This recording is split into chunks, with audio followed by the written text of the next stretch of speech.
Vote ঘোষণার পরই বদলে গেল নিয়ম। প্রচারে এখন কি করা যাবে না। রাতের প্রচারে বড় নিষেধাজ্ঞা। কমিশনের নতুন নিয়মে কি বদলাবে ভোটের লড়াই? ভোটের ৪৮ ঘন্টা আগে পুরো নীরবতা কেন? কমিশনের বিধিতে কি লুকিয়ে? ভোটের দিন ঘোষণা হতেই পশ্চিমবঙ্গ সহ ৪টি রাজ্য এবং একটি কেন্দ্রশাসিত অঞ্চলে কার্যকর হয়ে গেল আদর্শ আচরণবিধি। ভারতের নির্বাচন কমিশন জানিয়ে দিয়েছে, এখন থেকে সমস্ত রাজনৈতিক দলকে নির্দিষ্ট নিয়ম মেনেই নির্বাচনী প্রচার চালাতে হবে।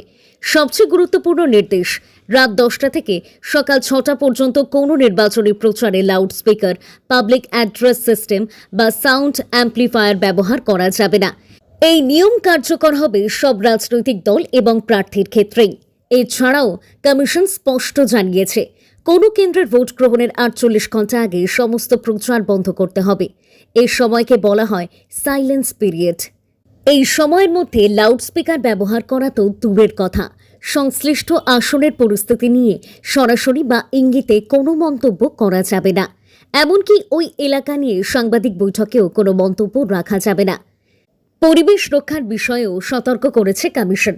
প্রচারের সময় পোস্টার বা ব্যানার তৈরির ক্ষেত্রে প্লাস্টিক বা পলিথিন ব্যবহার না করার পরামর্শ দেওয়া হয়েছে। আরও একটি গুরুত্বপূর্ণ নির্দেশ, নির্বাচনী কাজে কোনো নাবালক বা শিশুকে ব্যবহার করা যাবে না। এই ধরনের কোনো ঘটনা ধরা পড়লে কঠোর ব্যবস্থা নেওয়া হতে পারে বলে জানিয়েছে কমিশন। কমিশন সূত্রে জানা গিয়েছে, নির্বাচনী প্রচারবিধি সংক্রান্ত আরও বিস্তারিত নির্দেশিকা পরে প্রকাশ করা হবে। তবে আপাতত ভোটের দিন ঘোষণা হওয়ার সঙ্গে সঙ্গেই রাজনৈতিক দলগুলিকে এই প্রাথমিক নিয়মগুলি মেনে চলার নির্দেশ দেওয়া হয়েছে।